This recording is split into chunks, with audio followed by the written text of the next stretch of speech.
Hi everyone, and welcome back to another episode of Online Idol. I know I've been away for longer than I would have liked, but I'm so appreciative of all of your support on my last videos. If this is the first video of mine that you're watching, please make sure to go check out my rankings of the cruelest seasons of American Idol and the biggest downfalls on American Idol. And before I get into the video, I do just want to say that I plan on cranking out more episodes on a more frequent basis, so please make sure you subscribe. In today's episode, I'll be turning the tables on all of the judges to have ever judged American Idol. They've judged the contestants since 2001, and today I will be judging them and ranking them in order. To be clear, I don't hate any of these judges, and I hope nobody sends them hate on social media.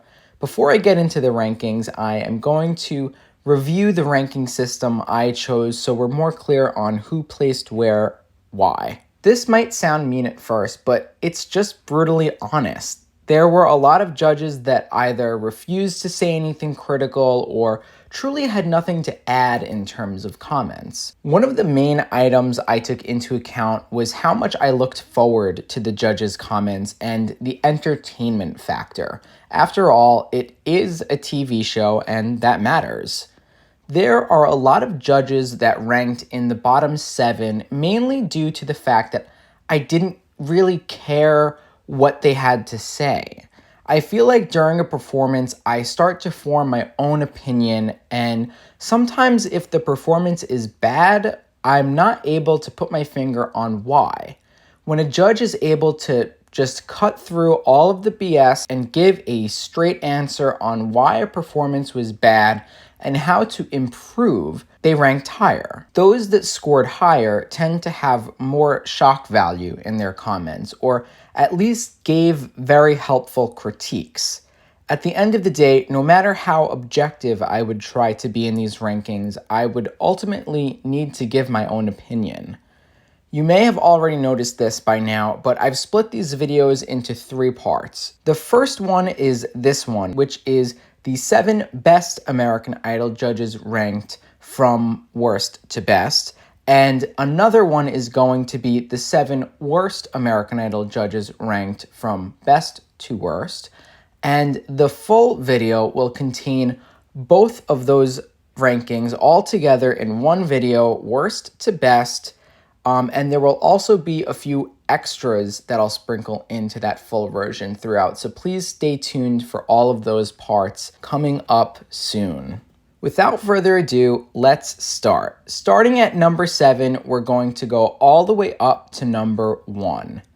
At number 7, we have the Latin pop princess herself, J-Lo. Jennifer Lopez was rumored to be a judge on American Idol for as long as I can remember, at least since around 2005 or 2006. Before being a judge on the show, she always said how much of a massive fan she was of it and would talk about the contestants she liked the most during press events and interviews. She even mentored the top 8 on season 6 and did really well. The week she mentored those contestants was a week where all of the contestants really grew into their stage presence with her help. Her genuine adoration of the show is extremely endearing since you see so many celebrities go on these talent competitions purely for the money or extra TV time. Jennifer Lopez was a judge on American Idol for a total of 5 seasons and honestly hit the ground running. It's really impressive how good she was as a judge right out of the gate. It takes most first-time judges who are celebrities or singers at least a year to fit into the role as a judge, but she honestly never needed the time. Her style was very honest and middle of the road, similar to Randy. She had a lot of heart during her first season, but became stricter on who she would say yes to in the auditions and Hollywood rounds as the seasons progressed. She really had it all. She's an extremely talented dancer, singer, and actress who is beautiful and likable and knows how to be a balanced judge on the show. While all of that is true and she deserves to be in the top tier of judges, there are a few flaws as a judge that brings her down a few notches. For one, she was always on the show with a weird balance of judges. It was always three judges that had very mild comments. Her second season, season 11, was really hard to watch because the judges kept giving standing ovations to almost every single contestant. JLo did give criticism, and most times it was really on point and helpful, but it wasn't consistent. Take season 10, for example. She went easy on the majority of the contestants, but targeted the older female singers, in particular Haley Reinhart. And yes, I'm using the term older in strictly a comparative way because there were so many younger contestants on that year. She brutally attacked Haley in what seemed to be very personal jabs, and when other contestants would forget their lyrics or continue to pick very obvious and bland song choices, she would give them a standing ovation and call them the one to beat. I don't pin this critique squarely on JLo and actually think this is a typical flaw you see in celebrities and singers that judge these types of shows. I won't say it's jealousy because I have no idea how JLo could be jealous of anyone, but I think it stems from something of that nature.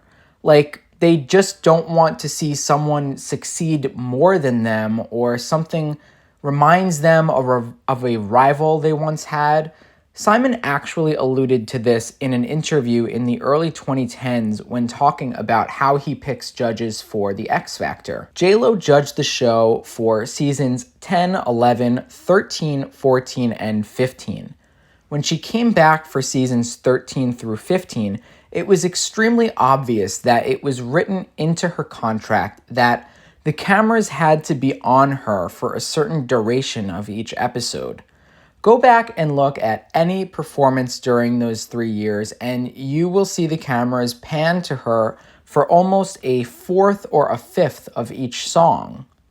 I really liked her as a performer, so I truly didn't mind that she used the show for publicity, and I felt it was a two-way street because she came out with chart toppers, collaborated with Idol contestants, and always put on an amazing show when she would perform during a results night. After her first stint on seasons 10 and 11, Lopez couldn't reach an agreement to stay, but American Idol producers knew they wanted her and got her back for seasons 13, 14, and 15. JLo proved she really is down to earth, but was extremely graceful and articulate, and could be negative if she needed to be, but without being demeaning. Most importantly, she had great advice and quickly became a fan favorite judge out of everyone who tried their hand at the job. At number 6, we have Steven Tyler, who is a judge on American Idol for season 10 and season 11. Introduced after Simon Cowell, Cara DioGuardi, and Ellen DeGeneres left the show, Steven Tyler was the first male singer on the show's judging panel. As a fan of Steven Tyler, the person and the rock star, he could literally run me over in a Land Rover and I would still thank him for it. That said, as a judge, he sometimes left a little to be desired. He referred to American Idol as his mistress during an interview with Rolling Stone, insinuating that it was more of a temporary gig. He even went as far as to mention on Joe Rogan's podcast that he only went on the show for a length of time where he could earn enough to buy a new house. In 2012, Forbes reported that he made $10 million per season. So, wow, imagine craving a new $20 million mansion and only needing to do 2 stints of unscripted television to get it. A lot of hardcore American Idol fans feel more engaged towards judges and contestants who have put a big investment into the show. For example, the 3 original Idol judges, Simon, Paula, and Randy, being the Idol brand for 8 years. At the end of the day, Steven Tyler was the most entertaining judge on the seasons he was on and had a ton of memorable moments. Actually, the fact that he was a rock star with nothing to lose was absolutely incredible. He was sometimes overly nice and often refused to be too critical of younger contestants, but He also wasn't afraid to say things to make you spit out your water from either laughter or shock. He had a lot of wild antics on the show that made him entertaining to watch, and his feedback was helpful about 65 to 75% of the time. It was really interesting to see how he would sometimes, and most typically during the last few rounds of the show, out of nowhere, wake up and get super passionate about the show.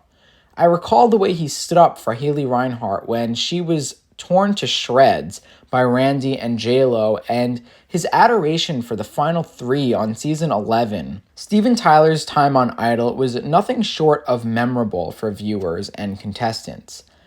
His wild antics made the show entertaining to watch and maybe even a little uncomfortable at times.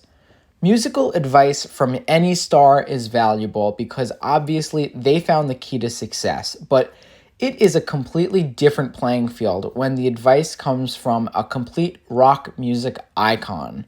Aerosmith frontman Steven Tyler surprised absolutely everyone when he signed on to be a judge for seasons 10 and 11.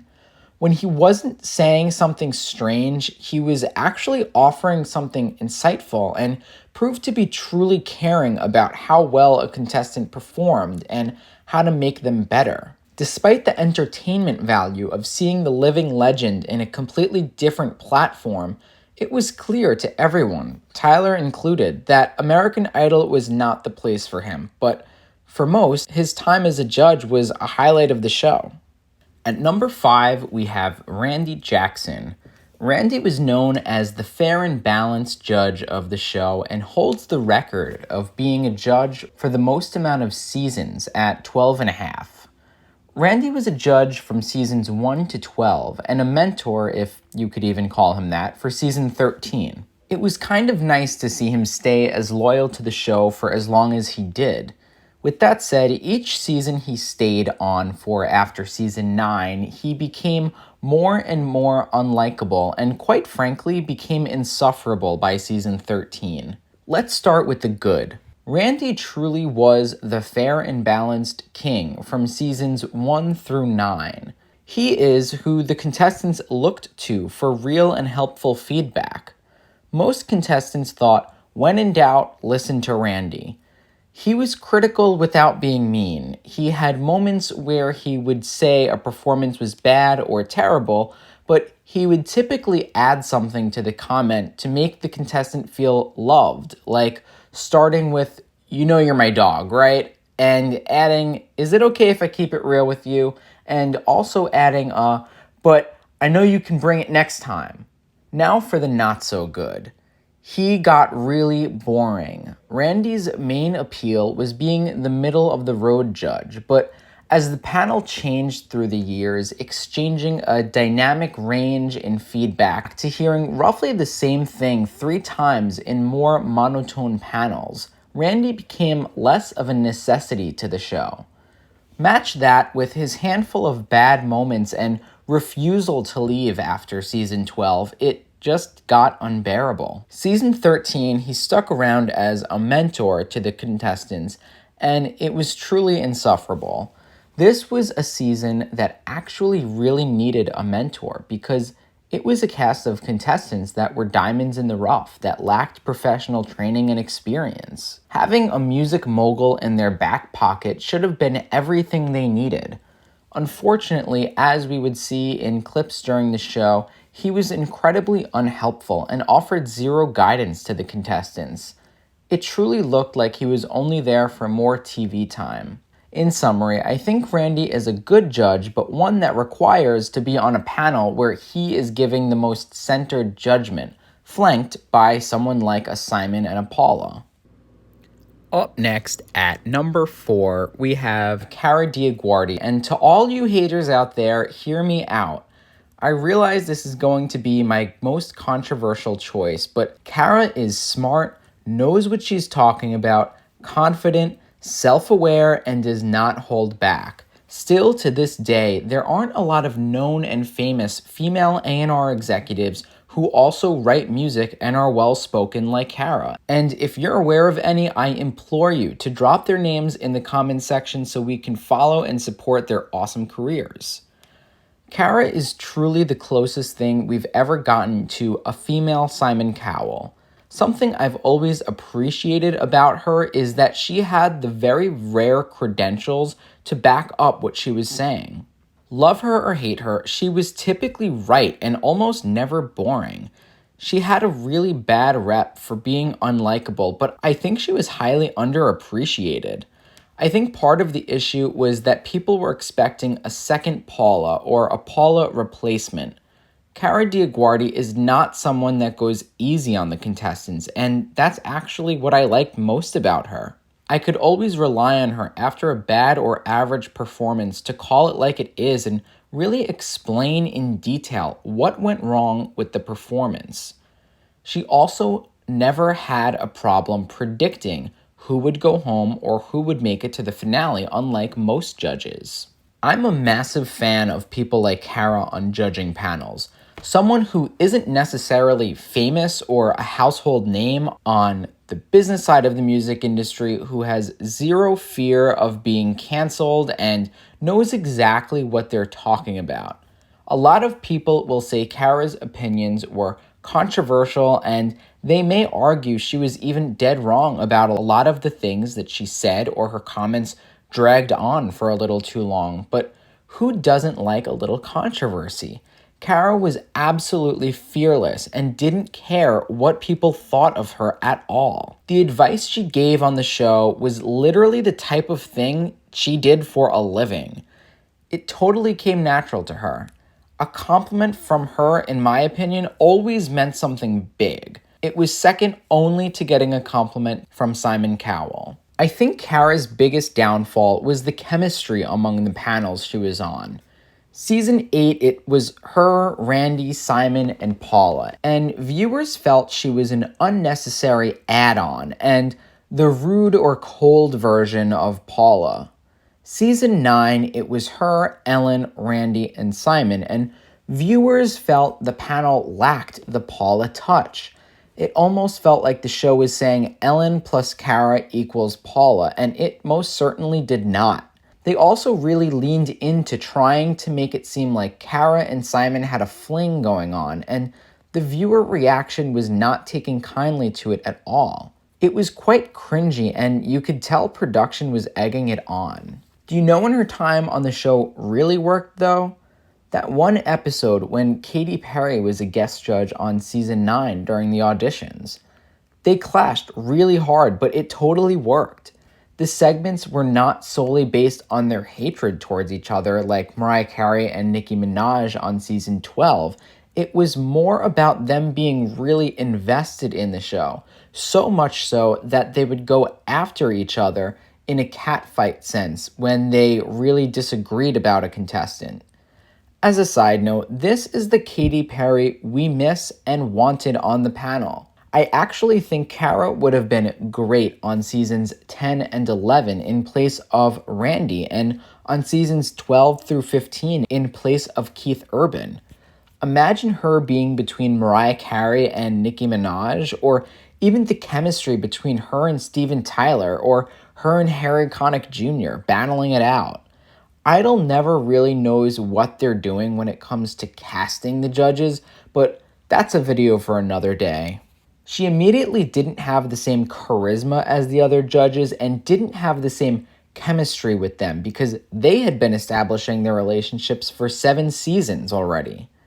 DioGuardi became best known for her very awkward performance in a bikini during the season 8 finale, which was unfortunate because she had some very valuable insight into the music industry, especially when it comes to the behind-the-scenes success. Cara makes the top 4 cut because she was extremely sharp, qualified, confident, and invested in the show. I always looked forward to what her feedback was going to be and think that even to this day, she would be a breath of fresh air in an era where judges are afraid to be too critical on these shows. Yes, okay, Nicki Minaj at number 3, but I need you all to sit down for this one. Nicki Minaj was objectively one of the most entertaining judges in Idol history. She was relentless and never once held back. So much of her feedback to this day, almost a decade later, are still iconic sound bites, like when she literally told three of the finalists to get off the stage and that she was going to pretend like she never heard or saw it, or when she said she was going to quit the show if Curtis went home, or when she told frontrunner Angie Miller that nobody asked her to be sexy. Nicki Minaj was only a judge for season 12 and was joined on the panel with Randy Jackson, Mariah Carey, and Keith Urban. Nicki fighting with Mariah Carey was pretty much the selling point of season 12. As far as their feud goes, love it or hate it, it brought Idol back to the forefront of pop culture. To take a trip down memory lane very quickly, seasons 9 through 11 were kind of stale, and I'm not pointing any fingers necessarily at any one thing. It probably had a lot to do with the changes in executive producers of the show and the formatting, along with other factors. Having two massive icons at the time flanking the judging panel was huge for the show. A big complaint people had was that the show became more about the judges feuding than the contestants themselves, and I have to say I highly disagree with this sentiment. If you actually sit through a live semifinals episode of season 12 compared to the same year's seasons of The Voice, you'll see a clear delineation between a show that focuses more on the judges than the contestants. I think the people voicing that complaint were casual viewers who focused more on what ended up in the tabloids than watching the full episodes. Back to Nicki though, she always gave clear, straight to the point comments that were serious when they needed to be and absolutely hilarious when they could be. She was a new flavor to the judging panel we never saw before. A strong, confident female icon in the music industry with a massive personality and insane comedic timing. One of the main things I care about with a judge, and a big part of this ranking system, has to do with one question. Do I look forward to hearing what they have to say after a performance? And for Nicki Minaj, the answer is yes, always, and you did too. Paula Abdul dances her way to number 2. Paula helped set the tone for the inaugural judging panel. Paula was known for being the sweet, compassionate judge, especially compared to Cowell in those days. The chemistry between Simon Cowell and Paula Abdul caught the attention of fans early on. Their consistent bickering, snarky remarks, and flirting at times made us all wonder if there was something more going on between them. The singing, dancing superstar was a judge from season 1 to 8, as the soft side to Cowell's cutthroat nature and Jackson's heavy criticisms. Although some viewers got tired of her over-the-top antics and questioning whether or not she was truly drunk, looking back, she was a major reason on why American Idol was in its prime during her run as a judge. Paula was known to really encourage the contestants if they made it to the top 24 because she was in the industry and knew they gave up everything to be there. There were a lot of times where someone would go home week 1 or 2 of the live shows and Simon would straight up tell them to quit the dream, while Paula would say it's just the beginning of their amazing career. To Paula's point, while she was a judge on the show, American Idol truly was one of the only launching pads for a quote-unquote nobody to become a pop radio sensation. If you aired on the show for 5 minutes, that means 40 million people watched you, and the next morning every radio station and talk show was talking about you. Paula recognized the power in that and was like every contestant's mother. Something people don't talk about, however, is that she certainly did critique the contestants. This is a point I'll get to later on, but while Paula did sugarcoat things a lot, she absolutely summed up the general critiques and got her points across in a sweet way. I think Paula fulfilled an important role on the show and executed it quite eloquently. She was a show-stopping pop star who worked with the likes of Michael Jackson. She had heart and showed it each and every week. In fact, in Idol executive producer Nigel Lithgow's podcast about the show, he told stories about how Paula was ready to quit during the auditions because of how bad she felt for the contestants Simon would reject. She felt for the contestants because she was once in their shoes. In her final season, she even choreographed an entire number for the top 7 of season 8, and in the same week performed a brand new hit single entitled I'm Just Here for the Music.